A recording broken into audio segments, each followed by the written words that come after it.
अस्सलाम वालेकुम स्टूडेंट्स। आज का जो हमारा टॉपिक होगा वो मैं आपको वाइट बोर्ड पे अपनी क्लास में समझाऊंगा। आपने पूरा उसे प्रॉपरली देखना है। वो यूनिट नंबर 5 का ग्रेविटेशन का टॉपिक है। मीन जो यूनिट 5 हमारे पास क्लास 9 फिज़िक्स में है उसका ग्रेविटेशन का मैं आपको एक टॉपिक जो है वो आज आपको पूरा लेक्चर की फॉर्म में बताऊँगा। आपने फुल वीडियो देखनी है। वीडियो को ज़्यादा से ज़्यादा लाइक और शेयर भी करना है और मेरे चैनल पर रहना है और ज़्यादा से ज़्यादा कोशिश करना है चैनल को शेयर करते हुए सब्सक्राइब करना है। तो वीडियो लेक्चर आपको क्लास में स्टूडेंट के साथ मिलेगा और ग्रेविटेशन का मिलेगा। उसमें मैथ्स ऑफ अर्थ को कैलकुलेट करेंगे क्लास 9 फिज़िक्स से।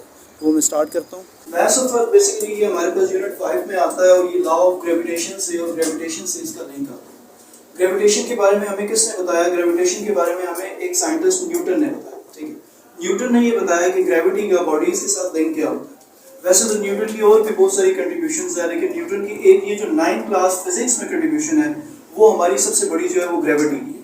क्योंकि हम ग्रेविटी के बारे में इतना कुछ नहीं जानते थे। इवन अभी हम ग्रेविटी का मैथ्स जब कैलकुलेट करेंगे तो थॉरली अगर इसको देखें तो इसका बहुत ज़्यादा व्यू है, लेकिन इन शॉर्ट देखें तो ग्रेविटी का जब मैथ्स कैलकुलेट करेंगे तो उसको हमें प्रॉब्लम्स में भी बड़ा जो है ना फीडबैक मिलेगा। क्योंकि हमेशा जो मैथ का लिंक रहा है वो फिजिक्स के साथ रहा है। और ये चैप्टर जो खास है वो इस लिहाज से ही खास है कि इसमें डेरिवेशन ज़रा ज़्यादा होती है। तो डेरिवेशन जिसको अच्छी करनी आती है, मैथ जिसको अच्छी करनी आती है, वो इस चैप्टर में इतना ज़्यादा जो है ना वीकनेस शो नहीं करता। तो हमारे पास जो टॉपिक है उसकी तरफ आ जाते हैं। मैथ्स ऑफ वर्क हमारा टॉपिक है। ठीक है, मैथ्स ऑफ वर्क में टोटली हमारा जितना भी फीडबैक होगा ना, हमने मैथ्स ऑफ वर्क की वैल्यू कैलकुलेट, जैसे कि एक ऑब्जेक्ट की आपकी बात कर रहे हैं, जब हम आपकी बात करेंगे तो उसमें हमारे पास आपका मैथ्स जो है ना वो अर्थ के साथ कंपेयर किया जाएगा। उस कंपैरिजन के लिए न्यूटन ने एक कंट्रीब्यूशन दी कि उस कंपैरिजन को हम कैसे करेंगे। ये दो मैग्नेट्स जैसे होते हैं, आपस में अट्रैक्ट करते हैं, तो उनकी कंपैरिजन हो जाती है। अट्रैक्शन ये हमारी भी ऐसे ही होती है। तो ये वैल्यू बहुत बड़ी आएगी जो हम निकालेंगे। हमारा मैथ्स बहुत कम होता है। इस हवाले से भी फिर न्यूटन ने सजेशन दी, लेकिन फर्स्ट ऑफ ऑल उसने ये कैलकुलेट कैसे किया। उसने कहा मिसाल के तौर पे हमारे पास अर्थ है, जैसे कि ये मैंने डायग्राम बनाई है। इस हमारे टॉपिक में 3 चीजें होती हैं, डायग्राम है, एक्सप्लेनेशन है और डेरिवेशन। ठीक है, अब हम इसको अगर स्टार्ट करते हुए देखें तो डायग्रामेटिकल पोर्शन में हमें अर्थ मिलती है। अब अर्थ बहुत बड़ी है। ठीक है, तो अर्थ का प्रॉपर्ली हमने एक यानी कि सुपोजिशन के तौर पे, क्योंकि फिजिक्स में हमारे पास सुपोजिशन होती है, तो हमने उसका सेंटर ले लिया। अर्थ के सेंटर से जो अबव सरफेस तक का डिस्टेंस होता है वो रेडियस ऑफ अर्थ होता है, वो भी हमारे पास वैल्यू होती है। आगे कैलकुलेटर यूज करते हैं। अब यहाँ पे हमने सुपोजिशन न्यूटन ने क्या लिया? सरफेस की ली। सरफेस पे एक ऑब्जेक्ट प्लेस किया हुआ, मास उसका m है, और उसको रेफरेंस बना के जो है ना हमने मास ऑफ अर्थ को कैलकुलेट करना है। अगर हम इस चीज को जो है ना अपने डेरिवेशन में लेके जाए डायग्रामेटिकल पोर्शन के बाद, जिसमें सिर्फ हमें एक अर्थ नजर आ रही है और एक ऑब्जेक्ट नजर आ रहा है और सेंटर नजर आ रहा है, रेडियस ऑफ अर्थ m जो है वो हमारे पास मास ऑफ अर्थ हो जाएगा, और स्मॉल m जो है वो क्या है? ऑब्जेक्ट का मास। आगे लेके इसको चलते हैं तो हमारे पास नेक्स्ट स्टेप में डेरिवेशन आ जाएगी, यानी कि हमने मास ऑफ अर्थ को क्या करना है? कैलकुलेट। उम्मीद है यहाँ तक कुछ बातें समझ आ रही होंगी।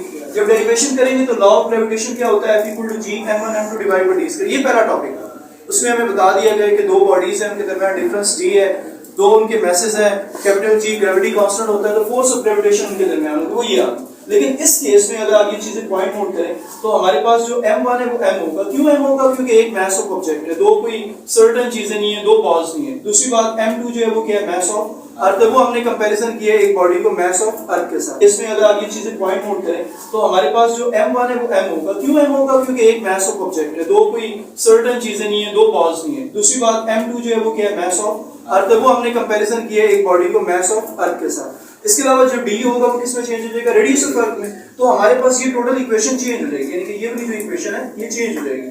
कैपिटल G उसी तरह आएगा, m1 की जगह m आ जाएगा, m2 की जगह m ही आ जाएगा, और d की जगह क्या आ जाएगा? r ही आ जाएगा। तो ये हमें बताता है इक्वेशन चेंज होगी। क्यों चेंज होगी? क्योंकि हमने एक चीज की तरफ पहुंचना है जिसको यहीं पे मैं हाईलाइट कर देता हूं, और वो क्या है? Mass of earth. अब हम इस चीज का आगे फीडबैक लेके चलते हैं कि हम इसको आगे कैसे ड्राइव करेंगे। अब हम जानते हैं बेसिक यूनिट 3 के मुताबिक F = W होता है, W किसके इक्वल होता है? mg। प्रोसीड करते हुए f की जगह हम mg पुट करते हैं, m से m क्या हो जाएगा? कैंसिल हो जाएगा, पीछे स्मॉल g बच गया। अब हमें स्मॉल g की इक्वेशन नहीं चाहिए। मिसाल के तौर पे हमें स्मॉल g की चाहिए भी होगी जब हम प्रॉब्लम्स को यूज करेंगे, लेकिन फिलहाल नहीं चाहिए। तो ये इधर डिवाइड, इधर जाकर मल्टीप्लाई, मल्टीप्लाई इधर आगे क्या हो गया? डिवाइड। तो एरो हेड के साथ मैंने ये रिप्रेजेंट किया कि ये हमारे पास क्या आ गया? मास ऑफ अर्थ की एक साइड निकल गई। अननाउन चीजें एक तरफ होगी और नाउन चीजें एक तरफ होगी। अब हम क्या करते हैं? स्मॉल g, कैपिटल G और रेडियस ऑफ अर्थ की क्या पुट करते हैं? वैल्यू। ये हमें याद होनी पड़ेगी। ठीक है, ये हमें याद रखनी पड़ेगी। मैंने तो लिख दी है कि कैपिटल G की वैल्यू 6.673 10 की पावर -11 यूनिट के साथ, स्मॉल g की भी लिख दी है, रेडियस ऑफ अर्थ की 6.4 10 की पावर 6 है यूनिट के साथ प्लेस करती है। अब यहाँ पे इनकी वैल्यूज पुट करेंगे। अच्छा, हमारे पास बैठ जाए आप, ये हमारे पास बैठ जाए आप। ये स्टूडेंट ने क्वेश्चन ये पूछा है कि रेडियस ऑफ अर्थ की वैल्यू कैसे आती है।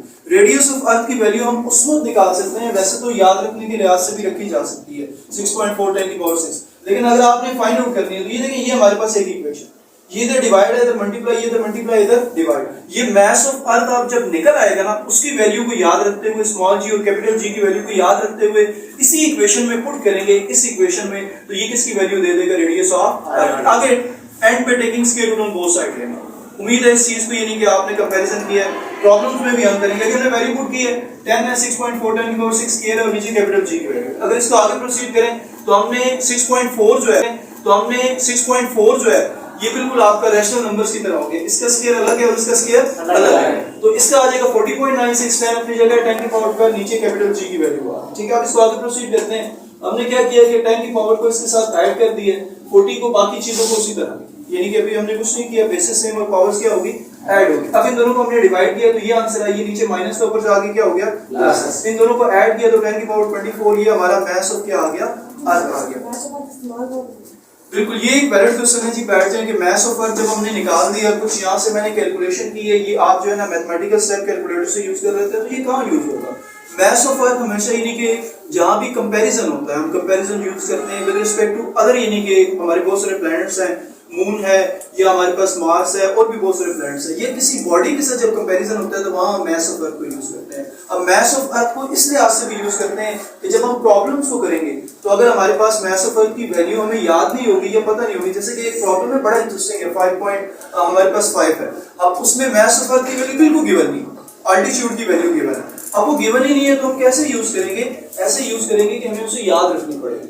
तो देखिए ना, यूज तो आ गया, इसका प्रॉब्लम्स में यूज आ गया, हमारी डेली लाइफ में यूज होगा, फिर स्पेशली यानी कि जब हम कैलकुलेशंस कर रहे होते हैं तो वहां ये यूज है। तो इस हवाले से ये हमारा टॉपिक मास ऑफ अर्थ का था। उम्मीद है ये आपका कुछ ना कुछ इसमें फीडबैक बन गया होगा और ये टॉपिक हमें जो है ना आगे जाके हमारी प्रॉब्लम्स में और यूनिट में बड़ा हेल्पफुल